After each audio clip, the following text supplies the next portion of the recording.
If you have $500 and you invest it for 50 years and you make 8% a year, how much money is that $500 going to be after 50 years? There is a formula. Very good. $500. You're going to have less money? That's impossible because you're making positive interest on. All right.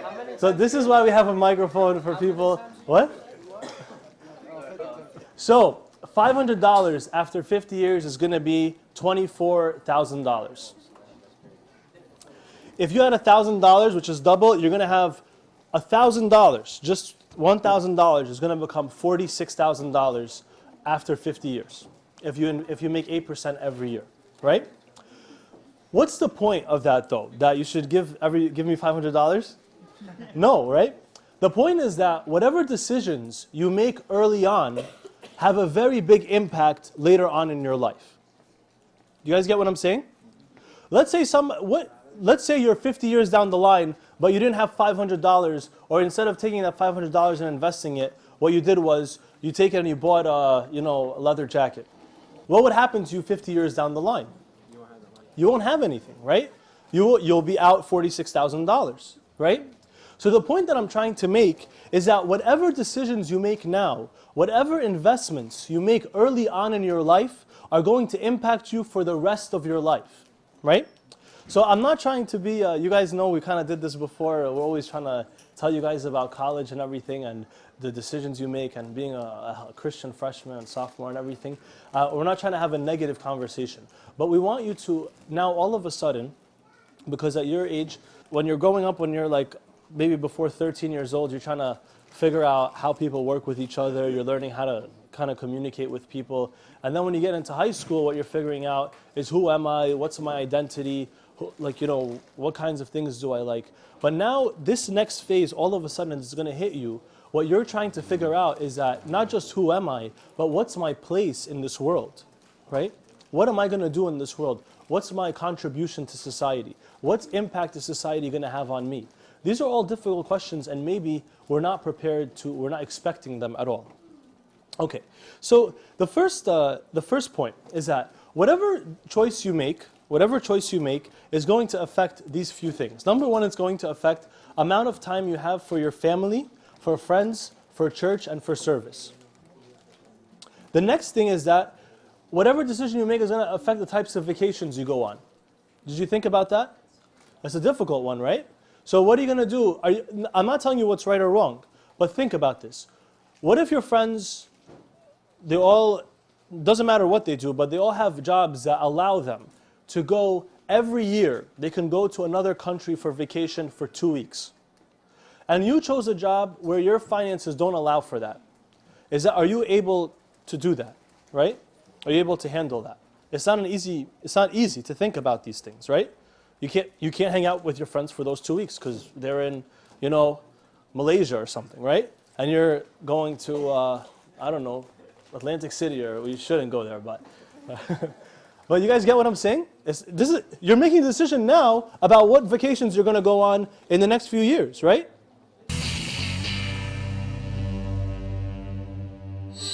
Another question. It's going to help you decide what types of people do you work with, right? Are you going to work with people who have, are you going to be having intellectual conversations with them? Is it going to be minds working together? Is it going to be hands working together? Is it going to be manual labor? Are you going to be working silently? It affects, if you're a talker, you probably should find something that you're going to spend most of your time doing where there's talking, right? If you're someone who's satisfied just sitting down and not talking to anybody, these are things you got to think about, right? You're not going to be a comedian. You're not going to be a car salesman. You're not going to be any of those things if you're not a talker, right? It's going to affect the education. Listen to this. Ready? This is one we don't think about. Education level and financial status of the person you're going to marry.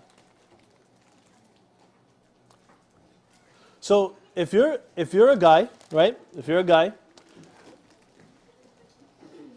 we'll start from the girls because the girls are more sensitive to this stuff because they're more aware. But so if if you're a woman, right? If you're a woman, I'll just be very frank with you, right? If you don't have a graduate degree, right? And you're not a very like intellectual person, you're not the type of person who likes to read all these books, right? It's going to be very difficult for you to marry someone with a PhD.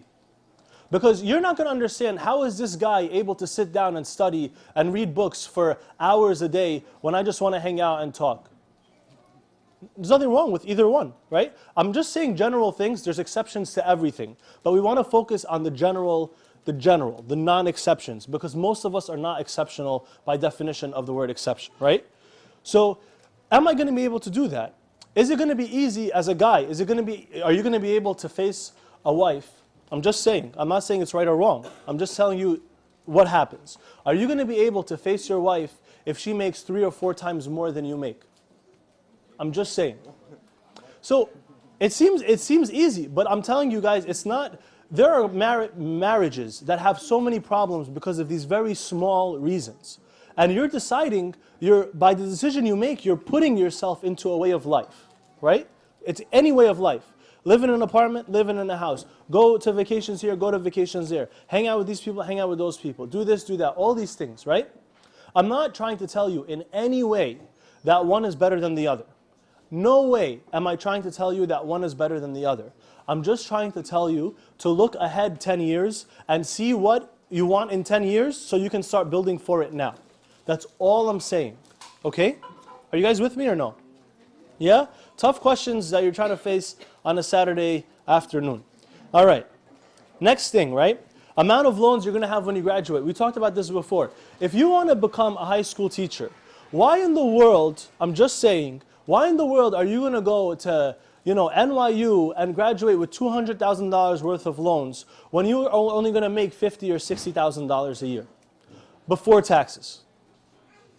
Why are you going to do that when you can go to Queens College and get an education for $10,000 a year, right? These are things to think about, right?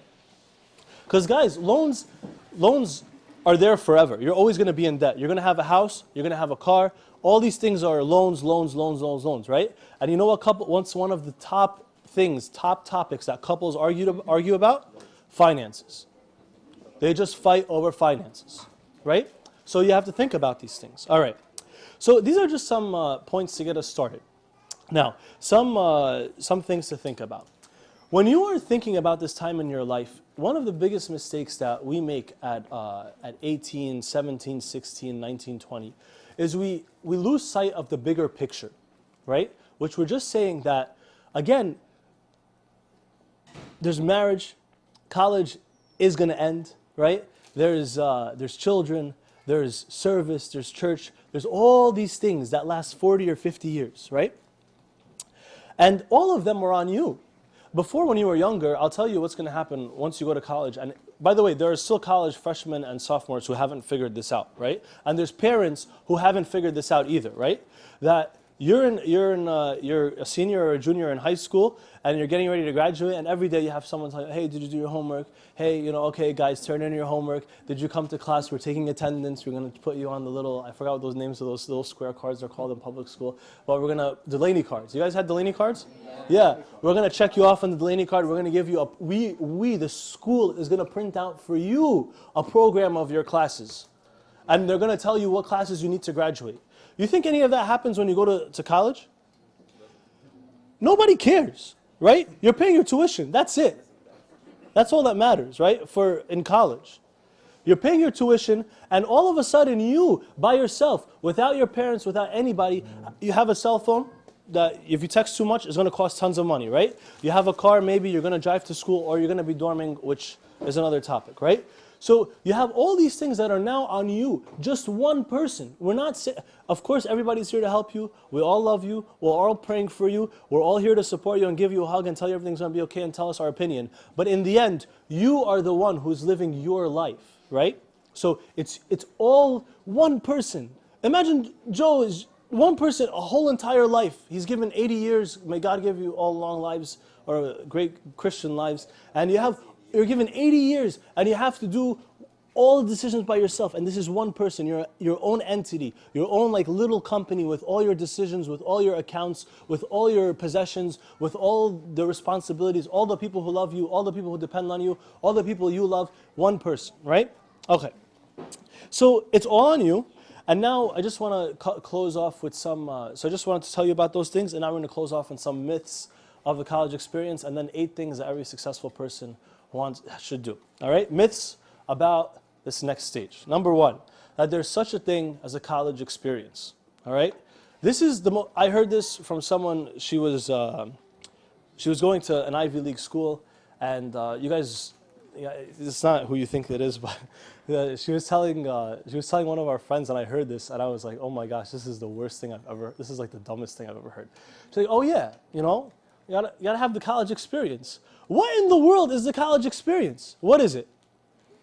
I'll tell you what the college experience is to the world. I'm just being honest. I see it all day, every day. I'm with people who do this, right? It's getting drunk. Every time you have fun, you got to go out and drink, right? If you go away for school, let me tell you what happens when you go away for school. Everybody else is coming from a different area. You know what you all have in common? Pretty much nothing except a bar, right? That's what happens. And listen, ask any of the professionals who are sitting up here, right? What do you think happens at work when it's time for everybody to go out? It's only one going out. It's we go out for drinks, right? If you don't build the ability to stand to your Christian principles when you're young, if you're not able to fight temptation when you're young, you're going to be facing this for the rest of your life. So someone says she wants to go away for college, or she wants to go to this, it wasn't very far away, but she wanted to go to this other college for the college experience of partying and all these things and dorming and having new friends and the stuff you see on, Channel 11 and Channel 7 and all these things on all these series, and it's a myth. It's nothing. You're just going to lose your life. All right, so next thing, another myth. You have to make a lot of money to be happy. I'll tell you guys, it doesn't matter how much money you make. Money, I'm telling you, straight up, money does not make you happy, right? Money does not make you happy. It's very easy to make, I'm going to say the opposite later, but it's very easy to make $1 million a year if you invest, if you work so hard and you make all the sacrifices that somebody like that needs to make. But still that person who's making $1 million a year could be so much sadder than one of you who are sitting here right now, you have no income, right? That's a myth. Money will not make you happy. It's what money means to you that is going to affect whether you're happy or not. Are you able to manage money?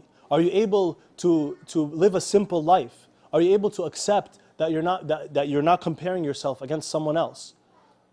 The problem is not having a lot of money or a little. The problem is comparing. The problem is giving money its wrong place, right? Because guys, when you get older, it's going to be, oh, look, this couple makes more money. Wife's going to think, oh, I'm fighting with my husband about this much money. I should have married that other guy. He makes more money. It's shot, right? Because we didn't learn what money is in Christianity at all, right? You have to have prestige to be happy. You don't have to, right? You have to be with God to be happy. As long as I have friends, I'll be okay. And as long as I'm active, I'm okay. So these ones are very deceiving, because once you enter this next stage of your life, you're going to be ultra busy. I mean, you're going to be so busy. You're going to be going from clubs, like school clubs, I mean. You're going to be going from school clubs. You're going to have class. After class, you're going to be studying for the exam, writing the paper that's due in 5 minutes, and then you're going to be getting lunch, and you're going to Starbucks to meet up with one of your friends, and then you're going to go do this, and then bam, and then you sleep, and you wake up, and you do the same thing over and over and over again. And somehow in the midst of all of these things, you have to have a spiritual life, you have to say hi to your parents, you have to talk with them, you have siblings, you have friends, all these things, right? So what happens is you think, oh, look at how busy I am, I must be successful, right? Something is going to come out of this, right? Do you guys get what I'm saying or no? You're a part of 50 clubs in school. How are you not going to have a job when you graduate? Right? No, the problem is activity alone is not going to do anything. It has to be strategic. You have to have a plan. You have to be on a path, right? It can't, believe me guys, putting 50 clubs on your resume is not going to do it for you. The clubs have to fit together, and all those clubs have to show, look, I actually really wanted to always be an architect. I always wanted to be an aeronautic engineer or whatever, right? I always wanted to be that because my clubs, everything in my life, look at my CV, it's all pointing to the same thing, right? So don't be deceived and think because you're busy, that means you're going somewhere. Always check yourself and make sure that your busyness is going somewhere. It's a purposeful busyness. The last one is that it's easy to make money, all right?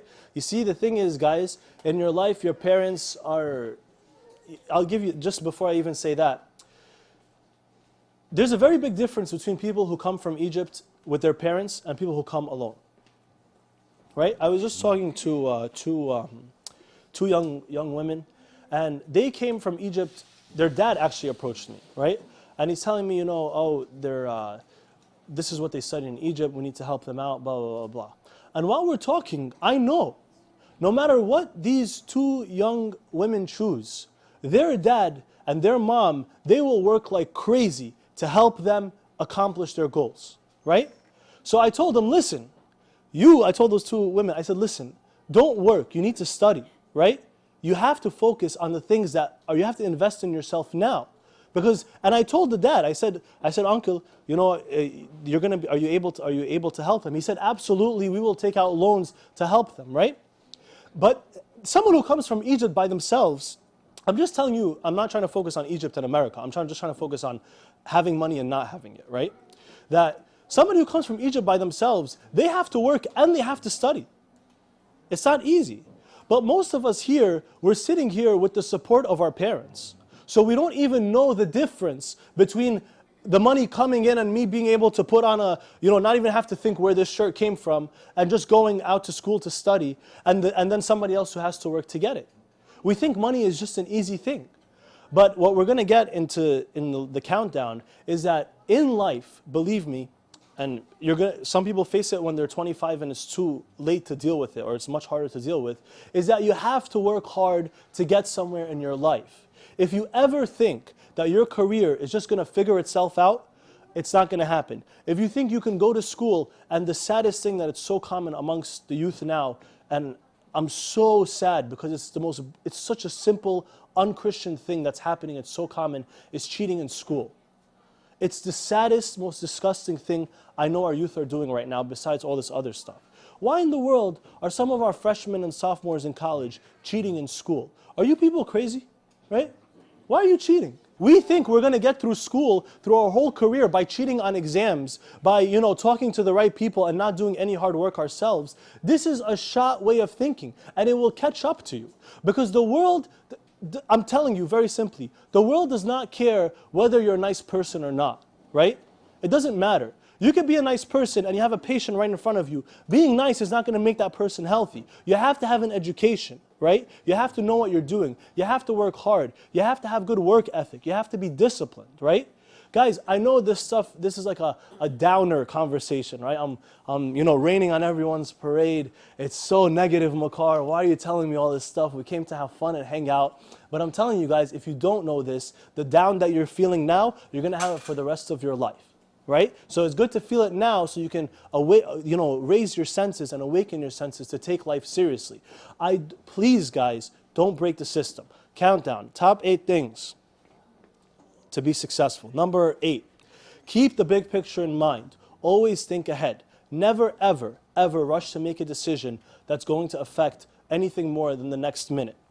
Next thing, do your best in everything. Everything you, as a Christian, St. John says, I pray that you prosper in all things just as your soul prospers. And you know the example in the story of Joseph, right? That whatever you put your hands to, God is standing with you, not just to help, to see that you're doing it right, but He's standing to help you, right? So do your best in everything that you touch. Have a balanced life. Don't study so much that you forget your social life, because it happens all the time. You see it? There's, doctors who are, brain surgeons or whatever they want to do, and they don't know how to have a conversation with anybody. I don't know what this guy's going to do in his life except, look at people's brains, right? That's it. So you don't ignore the rest of your life, right? You have to have a balanced life. Enjoy your friends. Come to church. Don't forget about your spiritual life. Number 5, know who is good for you and who isn't, right? Guys, as you get busy, there is so much demand for your time. There are so many people involved in your lives, right? So you have to be able to discern between the people who build me and the people who destroy me. The problem is we have great people with great potential, but they don't know how to say this very important word. Very important word. It was a very important word for Steve Jobs. No. We don't know how to say no. Somebody wants to hang out. Hey, let's hang out. Oh, should I hang out with my friend? I really want to hang out with my friend. Or should I study for my MCATs? MCATs, I could take them in a few months. Don't worry about it. Let's hang out. Right? We don't know how to say no. All right. Number 4, be open for improvement and criticism and ask for it, right? This is the life of repentance. We always have to put ourselves around people who are going to criticize us, the people who give us the difficult messages, like your father of confession, like your friends who care about you, like the servants, right? And parents too. But always remember, parents are also very responsible for this, so you got to do it right. All right. Number 3, remind yourself of your purpose and check yourself. What's my mission in life? What are my gifts? What are my goals? Is my life on a track? Am I actually doing this? Or did all of a sudden after a month and a half, after this big long exam, I forgot my whole mission in life and I'm doing other things that make no sense? Because some people, I'll tell you, after taking a long exam, they think that now they're justified in going to party because, hey, they took a big exam. But they forgot the purpose. They forgot that they're Christians, that they can't live like this, right? Number 2, know yourself and never compromise who you are for anyone or anything. The hardest thing that a leader has to do is to lead themselves. It's the hardest thing to lead yourself. Who am I? Guys, you have to sit down in quiet time and think by yourself and understand. And guys, leaders sometimes feel lonely for a reason. It's not you feel lonely because you're just an antisocial person. It's because you need to be alone sometimes to figure things out. You need time by yourself. It's very important, and Jesus took this time, and we have so many examples of this. The number 1 thing is stay with God, and He will stay with you. We don't, after all this stuff that we're talking about, we don't want you to think that, hey, listen, now, get out there, go figure yourself out, this is your career, right? God, look around you, guys. Look, this is God. This is God, right? You have God sitting right next to you, willing to help you, to say their opinion. You have people who are sitting here on panels, people who are recording. So if you stay with God, He will stay with you. Why you chose engineering? You can market yourself and get a lot more opportunities outside. Why law?